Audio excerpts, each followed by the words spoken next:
So right out the gate, I missed the record button.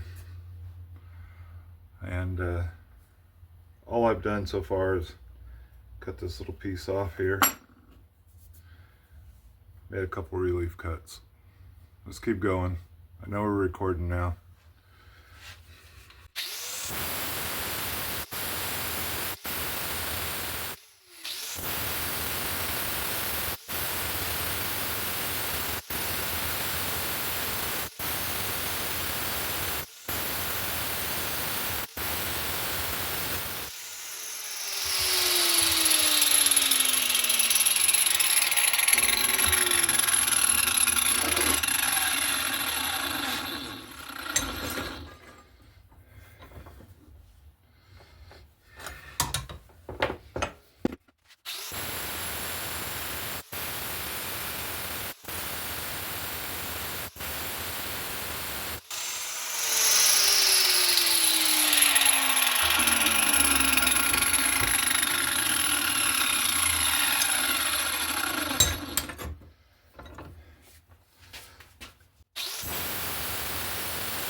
I'm not going to worry about getting down in here too much. I'll get that with my grinder. I'm just going to cut these two ends off right here. And then we'll head to the grinder.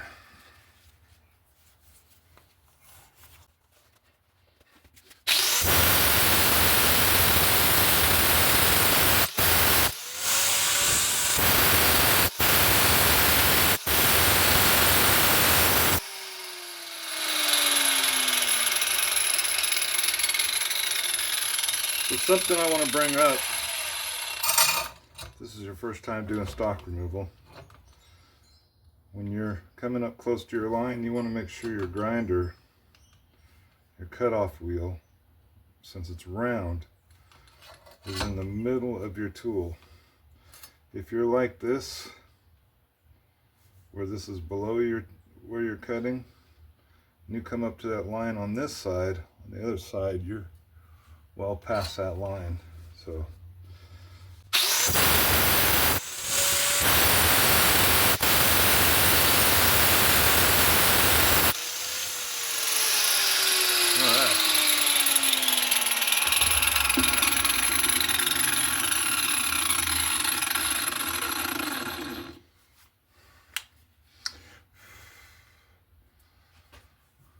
we're going to let this cool down for a minute, and then we're going to go start on the grinder. So now that I have all these heavy burrs on here, the first thing I want to do is remove them, and then I'm going to put tape on the knife here so I don't get any major scratches in my steel.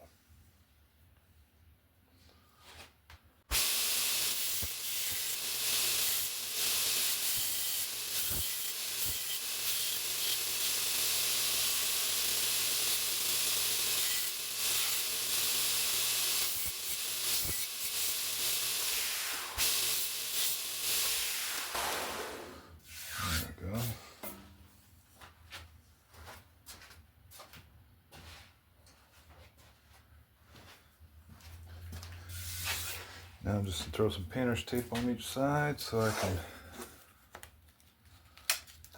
protect the steel a little bit. I'll do it on this side first. I gotta see the lines.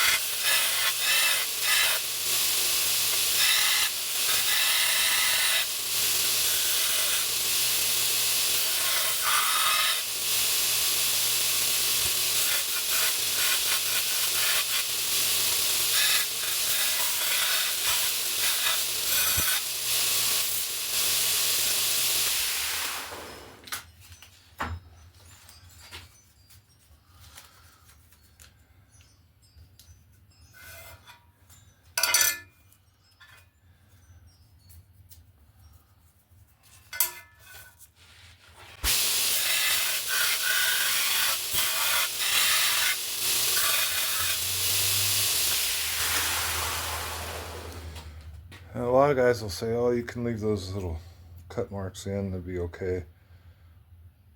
Actually, it's not okay. You can give yourself a breaking point right there. So I want to make sure that I get rid of those marks.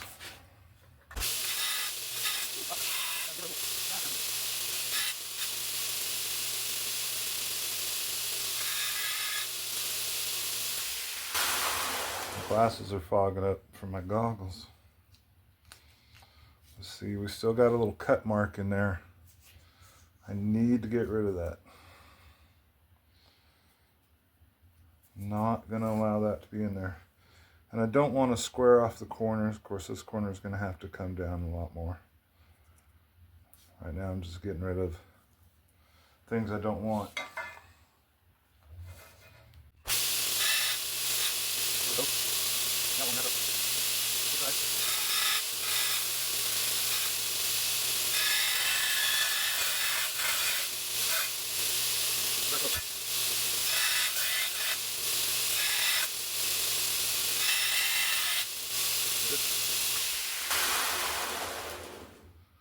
All right, let's go over here and figure out what we got. So, this is my handle. I'm going to cut this off a little bit here.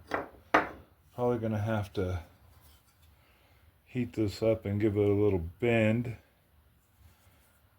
I have this that I started for a different knife.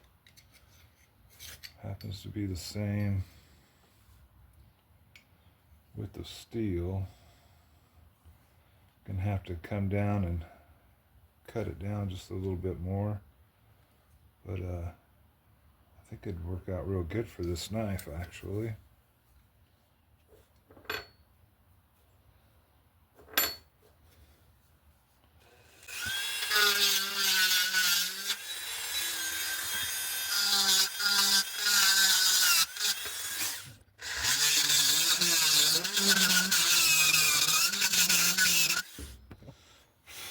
Take a little bit at a time.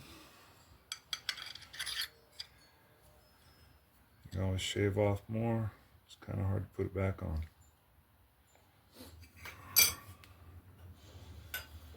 All right.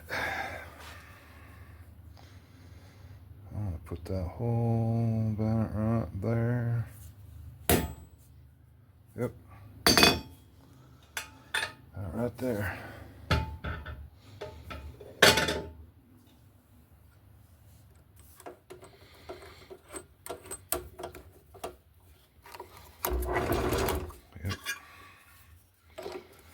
And they're straight.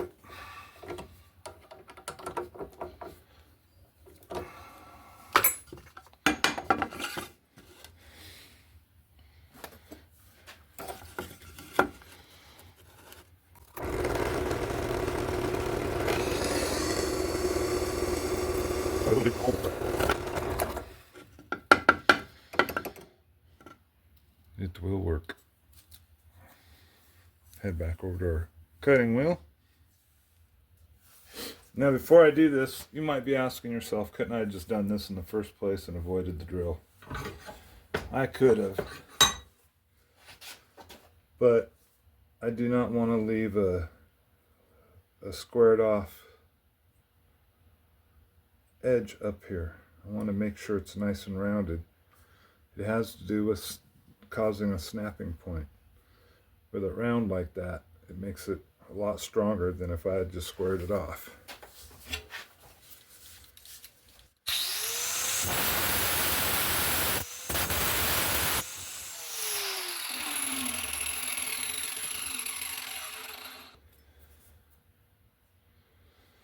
Sharp edge, ricasso.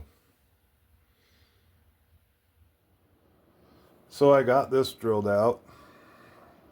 I can only get it drilled out to about here. From here down, this is solid.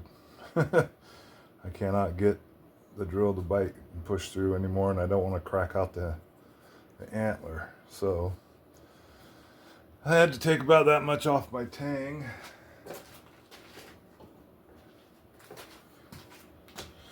Made the tang a little bit shorter. Still almost fourth fingers in there, so it's not that much shorter.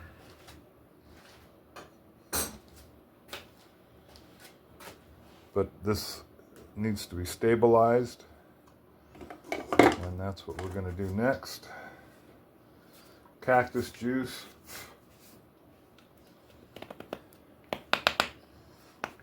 Oh yeah, there we go.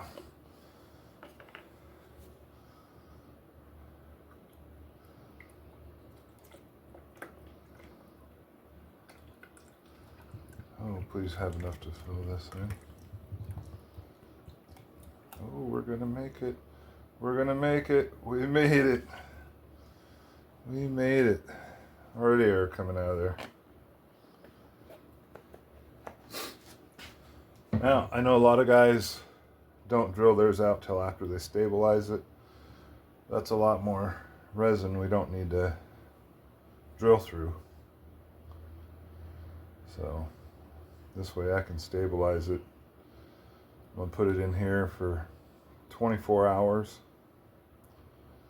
and then I'll dump it over, let all the resin run out of there, and maybe I'll put it back in for another 24.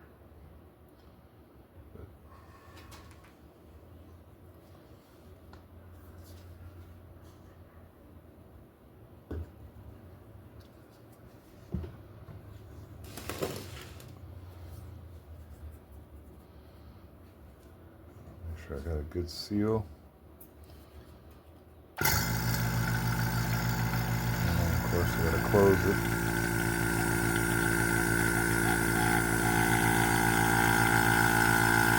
Make it up to about 12 pounds.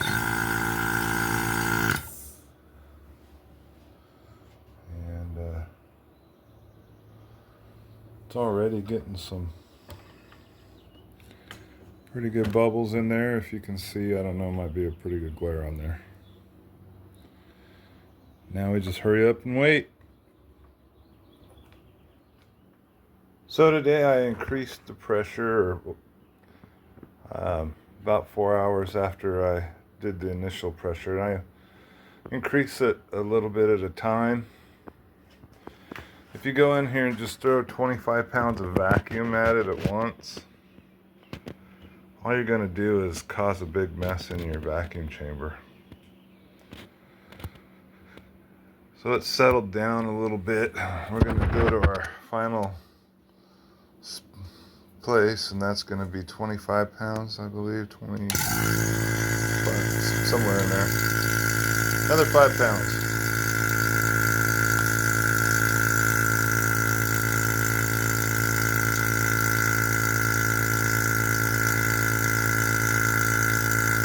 You see some air getting pulled out of it.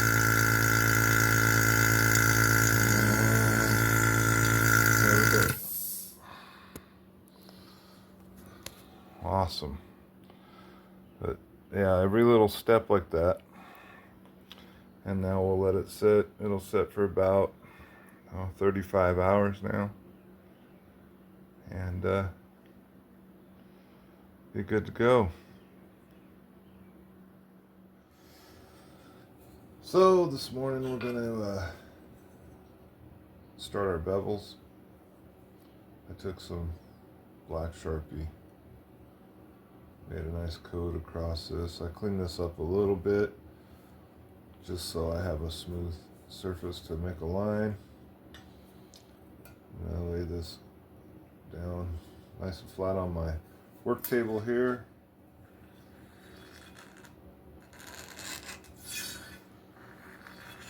Couple passes. Check it. I can see a line there. Looks really good. Flip it over. Repeat. Just using a drill bit to scratch that line in. Not sure if you can see that on there or not.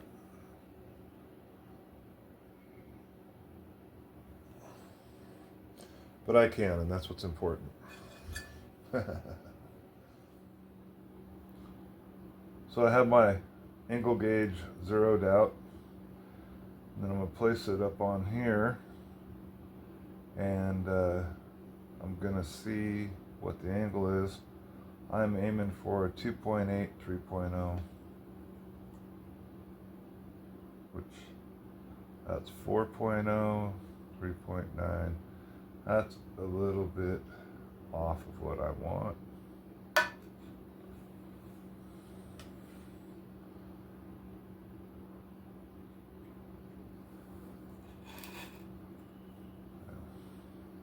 Get this thing back zeroed out. It's really close.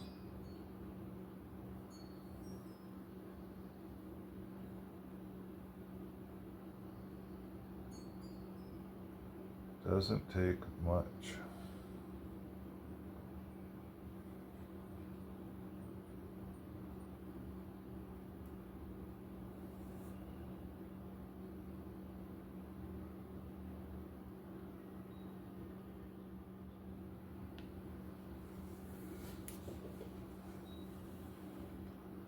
I want to make sure I lock that down real good. You don't want your angle to change in the middle of your work.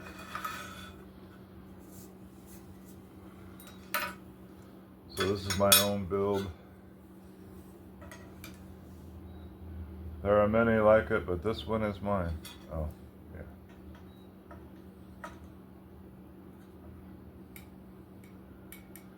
So there's not a lot like it. This one kind of unique. So I want that to be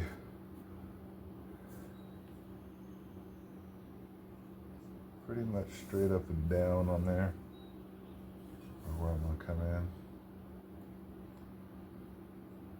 So, and it's going to have a little bit of a curve because I'll be right up on the edge of the platinum in there. So I'm going to aim for right in the center and make it happen. Always use 2 clamps. If you don't, your knife will move. Your angles will change. Things will get messed up. If you're a freehander, if you're good with freehanding and stuff like that, that is awesome. I used to be pretty good, but got a little bit of just enough of a shake where I cannot get a nice smooth line. With this, it looks like it was done with a laser. I mean, I can make a nice smooth line. The way you achieve that is consistent movement. And I'm going to run a piece of sandpaper over this deck because it's a little rough, and I have a cutting board bottom on the bottom of my bevel jig because I want it to slide nice and smooth, but this has got water dripped on it and stuff like that, so it's a little rough. So I'm just going to hit it with the sander, and then we're going to get running this.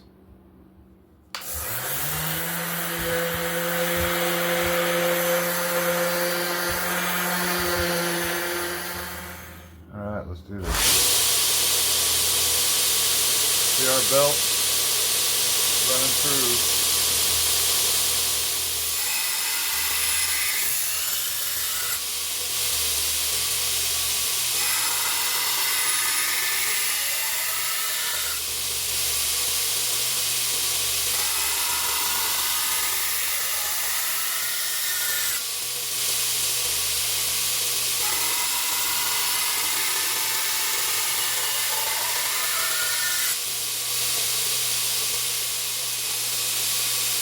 Do you want 2 more passes?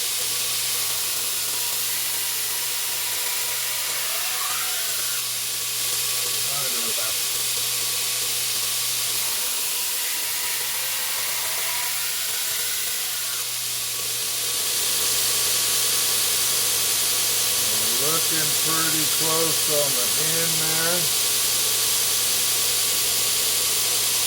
We're down to our lines. We're pretty even.